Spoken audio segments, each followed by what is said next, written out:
Hello fellow YouTubers, Sam Animations here, back at it again with more Toon Boom animations.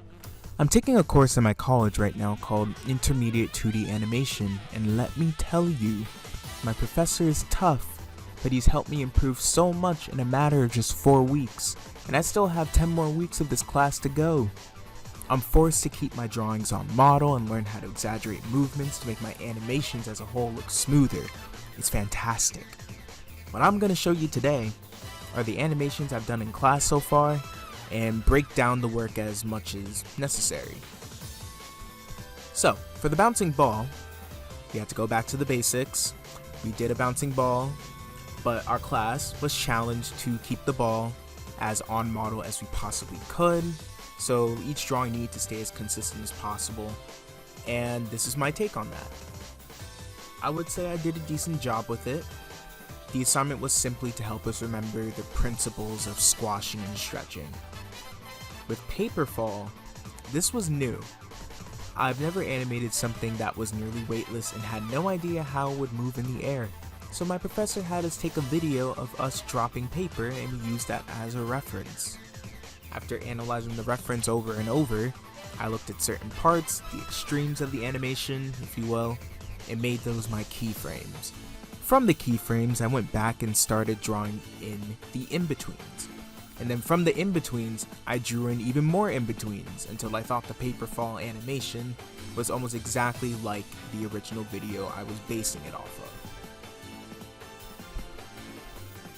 So we also learned the pendulum swing.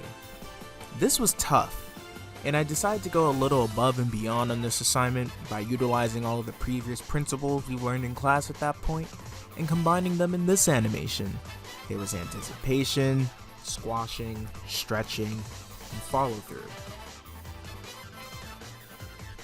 Now, this was probably my favorite one so far, breakdown animation. When I started learning about this in class, I geeked out because I see it all the time in the shows that I watch. I didn't know exactly what it was called though at the time. After learning what it was used for, I completely understand why animators use this very often. It can be very subtle or overt, but it gives your animation that extra pizzazz that it needs. These were the two breakdowns that I did for practice. So the first breakdown that I did was of a kick. I actually took a reference video of myself doing the kick. I am not going to put that on YouTube because it looked really silly, but just know that I used it for reference. So what I did was I pretty much broke the joint of the leg and stretched it up as far as I could. And then I broke the joint again on the way down before the leg slammed on the ground. And I did a little bit of squashing and stretching before the body got back to its original form. And that's essentially what I did here. And this is what it looks like played back.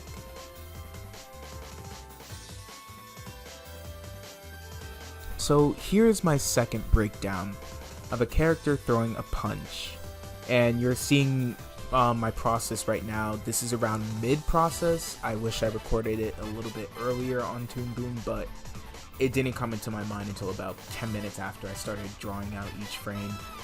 But the idea was for my character to start at point A and then finish throwing a punch by point C. But instead of going from A to B to C, I went from A to Z, this is the breakdown part, and then to C. So I have the character gearing up for his punch. I'm moving him little by little as I've already set up my keyframes. Now I'm going into my keyframes and adding in all of the in-betweens.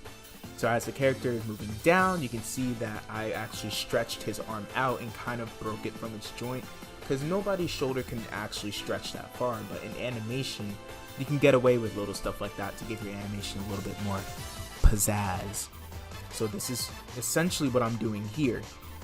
And then the punch is thrown, and then I have the character rest in that ending position.